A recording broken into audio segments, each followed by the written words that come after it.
The laughter stopped the instant the judge unfolded a stack of property records in the packed town council chamber.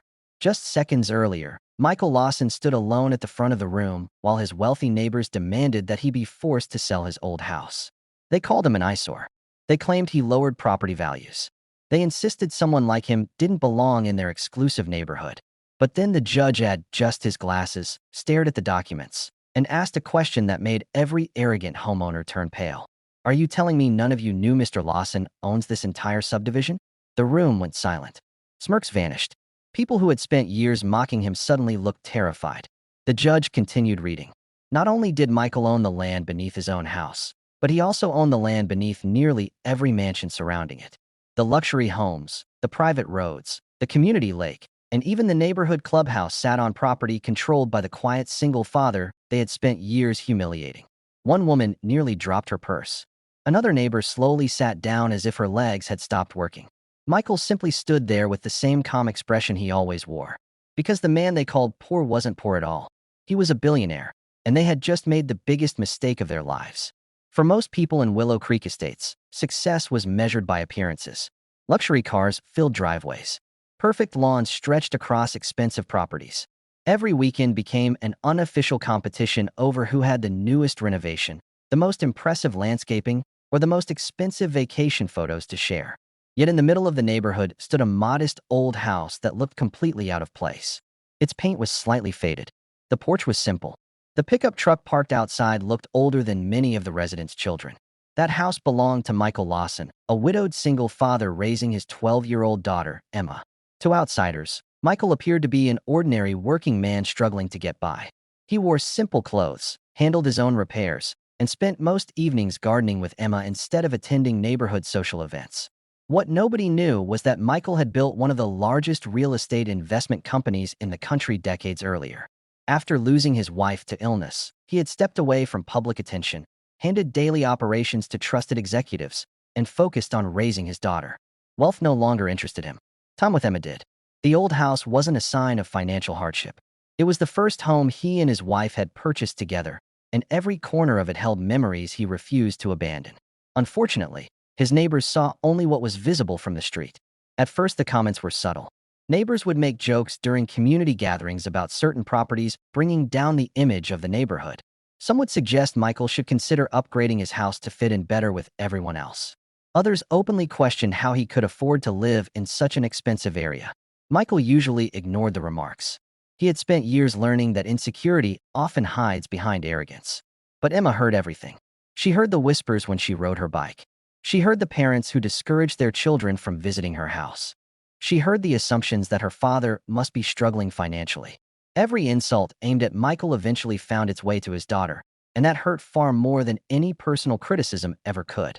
The situation became worse when a new resident moved into the neighborhood. Her name was Victoria Grant, a successful entrepreneur known for turning every interaction into a display of status and influence. Victoria purchased one of the largest mansions in Willow Creek Estates and quickly positioned herself as the unofficial leader of the community. She organized exclusive gatherings, influenced neighborhood decisions, and openly criticized anything she considered beneath the area's standards. It didn't take long for Michael's house to become her favorite target. During meetings, she repeatedly referred to the property as an embarrassment. She complained about its appearance, questioned whether it met modern standards, and encouraged other residents to pressure Michael into selling. Whenever Michael politely declined, her frustration grew stronger. To Victoria, his refusal felt like defiance. She couldn't understand why someone would choose simplicity when luxury was available. As months passed, the pressure intensified. Several neighbors submitted formal complaints regarding Michael's property, despite finding no actual violations. Community committees began proposing new regulations that seemed suspiciously designed to force expensive renovations. Even neighborhood events became uncomfortable. Conversations would suddenly stop when Michael approached. Invitations stopped arriving. Emma noticed the change immediately. One evening, she came home from school fighting back tears after hearing classmates repeat comments their parents had made about her family's house. Michael listened quietly as she described feeling ashamed every time friends visited. For a moment, he considered revealing the truth.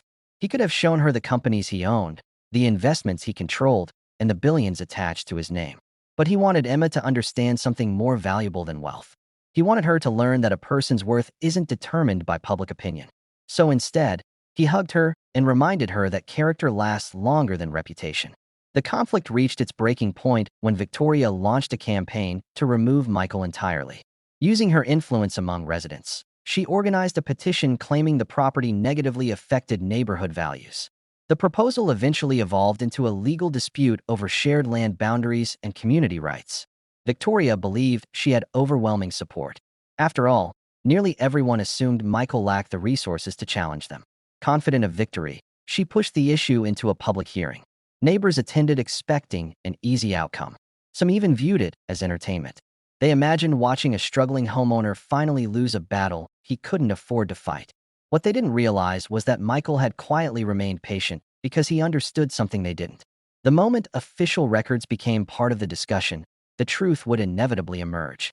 The hearing quickly turned into a public humiliation.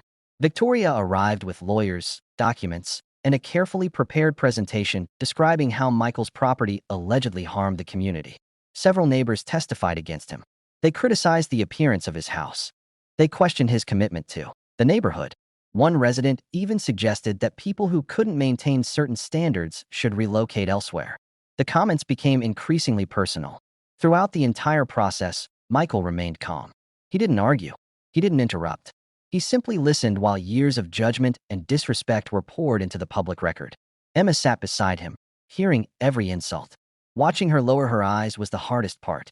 For the first time, even Michael felt the weight of what his silence had allowed. Not because the accusations mattered, but because his daughter was experiencing the cruelty of people who judged others without understanding their story. When Victoria finished speaking, she smiled with the confidence of someone already celebrating victory. She expected the judge to approve the proposal and force changes that would effectively pressure Michael into leaving. Instead, the judge requested additional property documentation. A clerk delivered several files connected to the original development of Willow Creek Estates. What happened next changed everything. As the judge reviewed the records, his expression shifted from curiosity to confusion and then to outright disbelief. He asked several questions. Lawyers shuffled through paperwork. Surveyors checked maps. Slowly, an uncomfortable silence spread through the room. Finally, the judge looked directly at Victoria and asked whether she understood who actually owned the land beneath her home. She confidently answered yes.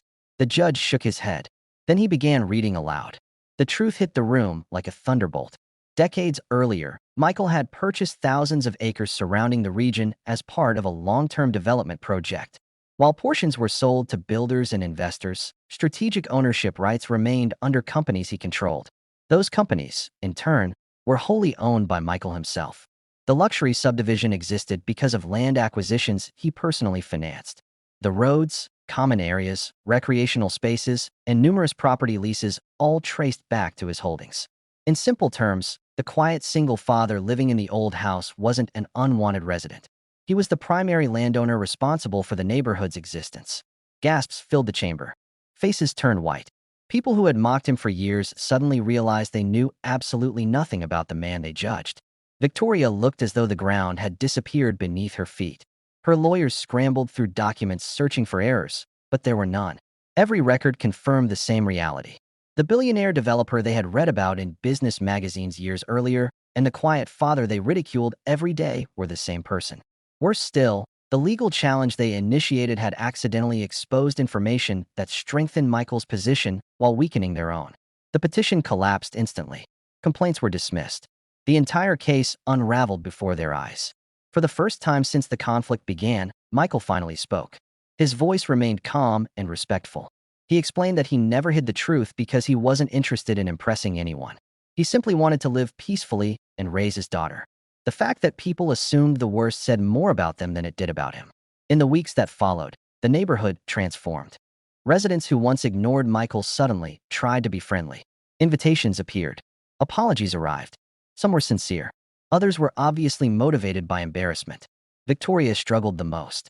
The woman who built her identity around status now had to confront the reality that she had spent years insulting someone far more successful than herself. Eventually, she visited Michael's house personally. Standing on the modest porch she once criticized, she offered a genuine apology. To her surprise, Michael accepted without bitterness. He told her that everyone makes mistakes, but not everyone learns from them. The important thing was deciding what kind of person she wanted to become afterward. Over time, something remarkable happened. The old house stopped being viewed as an embarrassment. Instead, it became a reminder of what truly matters. Residents began focusing less on appearances and more on relationships. Children played together without repeating their parents' prejudices. Emma gained confidence knowing she never needed wealth to prove her value. And Michael continued living exactly as he always had. The billions remained in the background while family stayed at the center of his life. Because despite everything that happened, he never wanted admiration for being rich. He wanted respect for being human. And perhaps that's the lesson hidden inside this story. The people who seem ordinary may carry extraordinary stories. The house that looks unimpressive may contain priceless memories. The person everyone overlooks may possess far more wisdom, success, and character than anyone realizes. If this story reminded you not to judge people by appearances, then take a moment to like, share, subscribe, and tell us in the comments what lesson stood out to you most. Sometimes the greatest wealth isn't what a person owns. It's the humility they choose to keep after they could have had everything.